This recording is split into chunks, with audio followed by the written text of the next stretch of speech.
In the silent vastness of nature, where the wind caresses the leaves and the water follows its unhurried course, we find an ancient wisdom, a wisdom that does not shout, does not demand, does not boast. It simply is. The Tao, the way, needs no adornment to be complete. It simply flows. And it is in this silent and constant flow that Lao Tzu invites us to dwell. To live with less, he says, is to live in harmony with essence. It is not about bitter renunciation or painful sacrifice. It is a return to what is natural, to what is sufficient, to what truly matters. In a world obsessed with more possessions, more status, more achievements, the idea of living with less sounds like heresy, as if it were regression, a sign of weakness.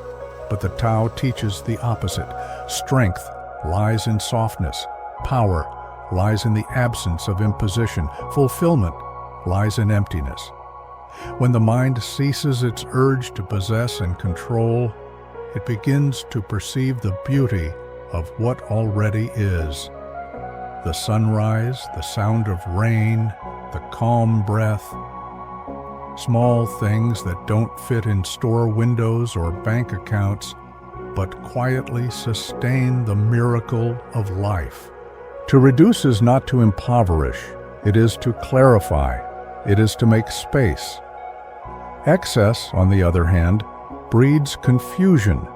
We accumulate objects, commitments, desires, and we end up buried beneath them. We live like someone carrying a backpack full of stones, unaware that we could walk lighter, go farther, if we left some of them behind. The Tao is simplicity, and simplicity is not absence, but presence, a presence without distractions, without the incessant noise of the pursuit for more. Because as long as we are chasing what we believe is missing, we cannot see what already overflows within us. The wisdom of living with less lies in understanding that the essential is never lacking. All it takes is silence to hear it, and courage to choose it. Many mistake abundance for accumulation, but accumulation, contrary to what it promises, does not bring freedom, it imprisons. Every object we own demands attention, maintenance, physical and mental space. Every goal imposed by a world that values having over being pulls us further away from ourselves. Lao Tzu did not speak of renunciation through suffering, but of a return to harmony. In the language of the Tao, the more we distance ourselves from excess, the closer we get to the original nature of things. An overflowing cup is useless for drinking. An overloaded life is unfit for living. We live surrounded by stimuli, offers, distractions. Storefronts shine, social media shows edited versions of happiness, and we are constantly reminded of everything we still lack. But what if the lack is an illusion? What if the emptiness we feel is merely the echo of something we never truly needed? The wisdom of living with less is, above all, a wisdom of presence. The one who needs little, it's not because they have little, but because they are whole. Full attention to the present moment eliminates the feeling of scarcity. It reveals to us that the now contains everything. This detachment is not an act of denial, but of trust. Trust that it is not necessary to grip the river in order to sail with it. When we let go of the compulsion for more success, more validation, more consumption, we become like water, flexible, adaptable, deep. How many live in anxiety not because they lack something real, but because they were conditioned to never be satisfied? How many chase after goals that weren't even chosen by themselves? Lao Tzu reminds us that peace is not at the end of the road, but in the way we walk. And to walk lightly is to walk in peace. To look inward instead of seeking outward is the first step, because within there is no excess, only essence. The Tao dwells in emptiness, and emptiness is not absence, but sacred space.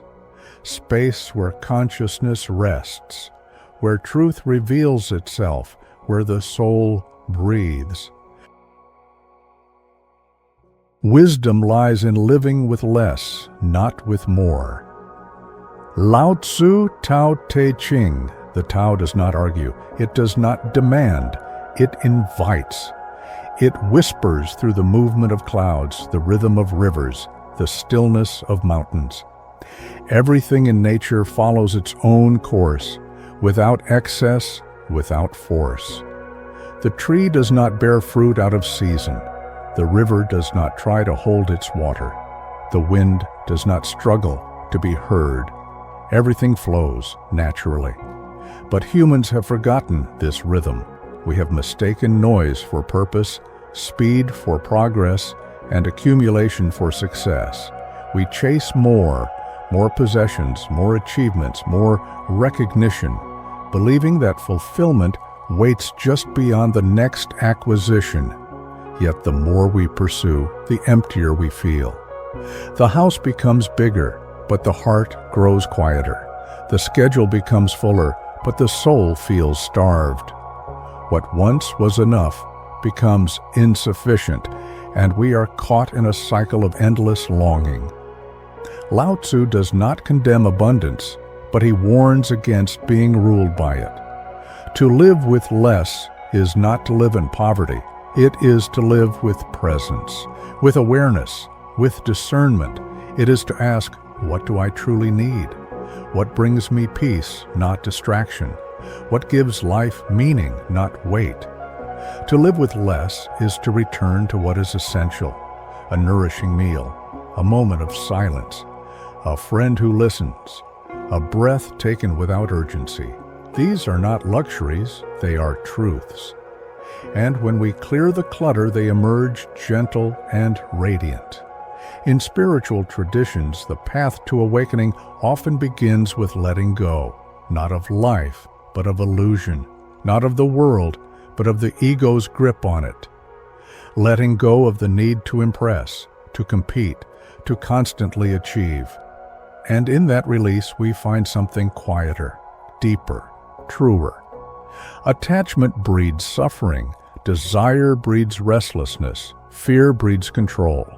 But when we choose to live with less mental noise, less emotional baggage, we find that we are not missing anything. In fact, we begin to feel whole. Like bamboo bending in the wind, those who embrace simplicity are not weakened by change. They are made resilient by it. They are not afraid to lose because they do not cling. They are not consumed by the future because they dwell in the now. And in this stillness, wisdom begins to bloom.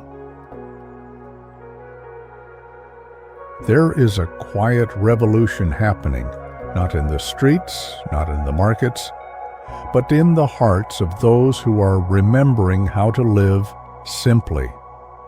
People who are stepping off the treadmill of constant striving and instead choosing a path of stillness, sincerity, and sufficiency. They are not running from the world. They are simply no longer letting the world run them. In this way of being, less becomes more. Fewer possessions, but greater appreciation. Fewer words, but deeper understanding. Fewer distractions, but richer presence. Life begins to open, not through expansion, but through reduction. Like a sculptor who reveals form by removing excess stone, we reveal the sacred by releasing the superfluous. And what remains? Peace, clarity, gratitude. Not the kind of gratitude that must be performed, but one that rises effortlessly, like breath, when we realize that everything we truly need has been here all along. The sun on our skin, the wind across our face, the silence between thoughts, the presence of being itself. This is not the path of austerity, it is the path of essence. A life aligned with the Tao is not a life of denial, but of harmony. It flows not by controlling every current, but by yielding to what is, and choosing wisely where to direct our energy.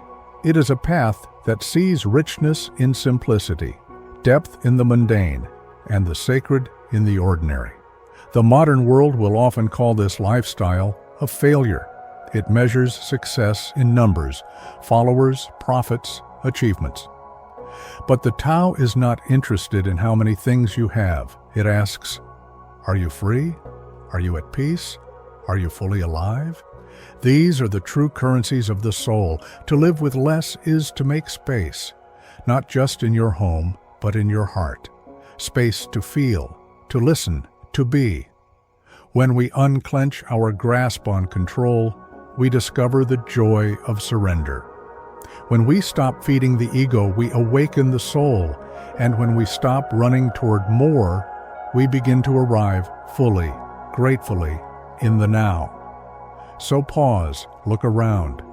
What can you let go of today, now, that no longer serves your spirit? An opinion, a fear, an obligation dressed as ambition. Let it go. And let yourself return, not to lack, but to balance, not to scarcity, but to sufficiency, not to having less, but to being more. As Lao Tzu reminds us, he who knows that enough is enough will always have enough. And in that truth, we are reminded, wisdom was never about accumulation.